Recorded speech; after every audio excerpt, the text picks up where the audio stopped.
जगमग करती एक ज्योति परम धाम से आई। जगमग करती एक ज्योति परम धाम से आई।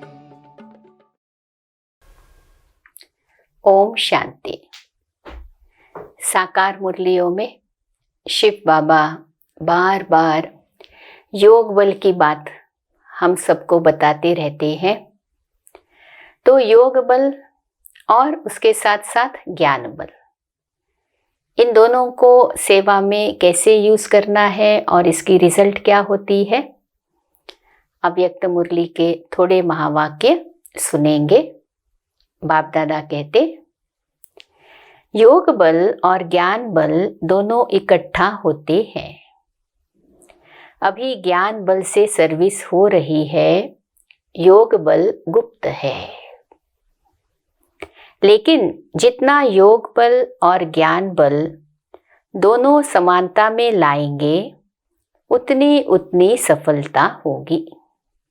योग बल और ज्ञान बल की समानता से सफलता होगी। सारे दिन में चेक करो कि योग बल कितना रहा, ज्ञान बल कितना रहा, फिर मालूम पड़ जाएगा कि अंतर कितना है। सर्विस में बिजी हो जाएंगे तो फिर विघ्न आदि भी टल जाएंगे। इसलिए सेवा में बिजी रहने की विधि ज्ञान बल और योग बल की समानता हो। अभी वंडरफुल हम अनुभव ब्रह्मा बाबा का सुनेंगे, जिसमें ब्रह्मा बाबा ने शरीर छोड़ते समय की क्या वह स्थिति थी और कैसे योग बल से ब्रह्मा बाबा ने देह को छोड़कर कर्मातीत स्थिति में कैसे शिव बाबा के पास पहुँचे, क्या वह अनुभव रहा। बड़ा ही सुंदर और अनोखा और अमूल्य यह अनुभव है योग बल का, वह भी पढ़ेंगे। अभी ब्रह्मा बाबा कहते, पहला अनुभव तो यह था कि पहले जोर से युद्ध चल रही थी। किसकी? योग बल और कर्म भोग की।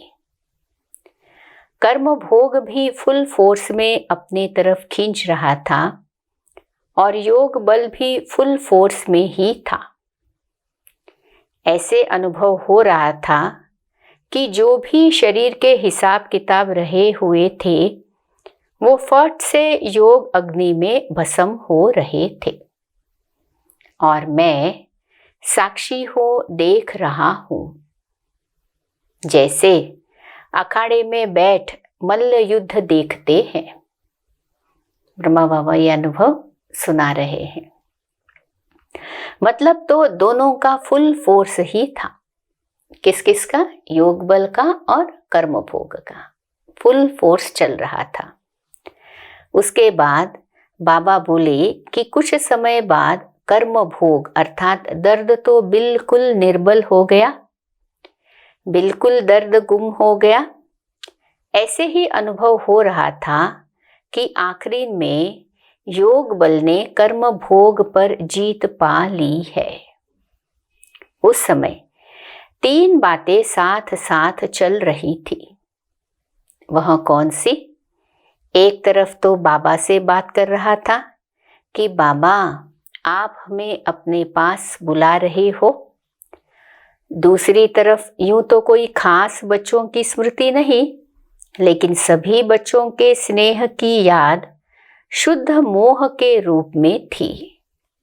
बाकी शुद्ध मोह की रग व यह संकल्प की छुट्टी नहीं ली, व और कोई भी संकल्प नहीं थी। बस एक बच्चों का स्नेह, वो बाबा को अनुभव हो रहा था। फिर तीसरी तरफ यह भी अनुभव हो रहा था कि कैसे शरीर से आत्मा निकल रही है। कर्मातीत न्यारी अवस्था जो बाबा ने पहले मुरली भी चलाई कि कैसे भां भां होकर सन्नाटा हो जाता है। वैसे ही बिल्कुल डेड साइलेंस का अनुभव हो रहा था और देख रहा था कि कैसे एक एक अंग से आत्मा अपनी शक्ति छोड़ती जा रही है। तो कर्मातीत अवस्था की मृत्यु क्या चीज है वह अनुभव हो रहा था। ऐसे बाबा योग बल से कैसे कर्म भोग पर जीत पाई और कैसे मीठे बाबा की याद में थे, बहुत ही अमूल्य यह अनुभव योग बल का सुनाया है। ओम शांति।